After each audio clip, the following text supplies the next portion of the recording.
Hello, everyone. This is my look at a collection using the group method. I chose the Plano East Senior High catalog where I currently teach, and the way that I narrowed down my search was I just kind of first thing that came to mind. I thought looking at kind of a topic would be interesting for me, so I just did sports. We are the Panthers, if you're wondering why there's a Panther. And the number of items that came up under this search was 324. So we are a very big campus. We have about 3,000 students just for 11th and 12th grade. And so 324, honestly, is pretty good. I think. I think it gives quite a bit of variety and options for a student population our size. So, general impressions of the search at first. I was kind of pleasantly surprised with this. Whenever I think of sports, all think nonfiction.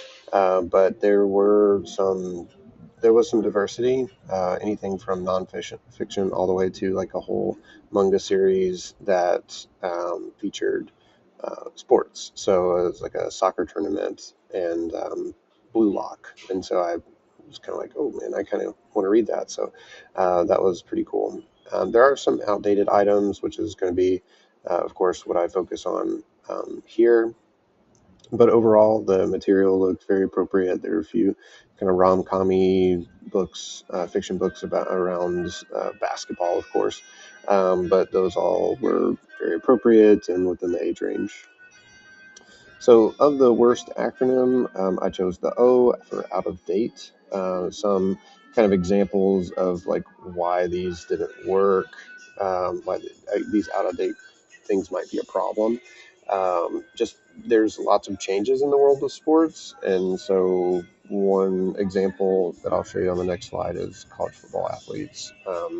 Whether they should be paid or unpaid. Well, they have changed that recently, and now they are able to make money. So that book doesn't really hold much. And also, just players change. Like kids want to see books that have their favorite players in it. And if you have a book, for example, hockey from 2010, I did a little research, and only about 5 to 10% of the all of the players in the NHL are still active from 2010. So not a great representation of like the players that kids would know today.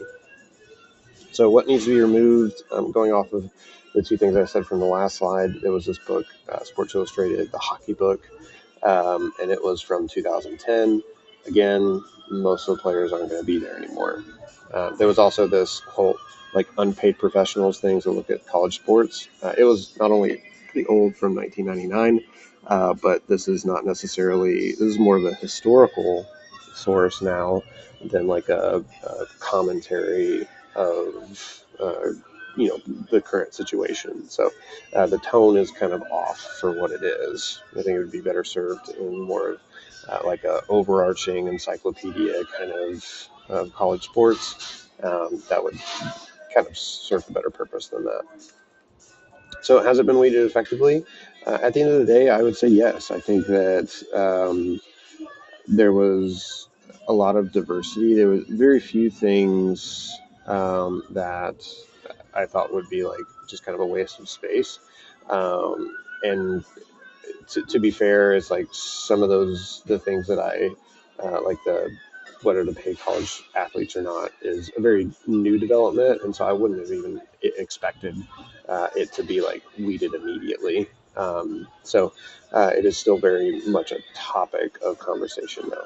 So overall, thank you. I appreciate it, and looking forward to finishing out the semester strong.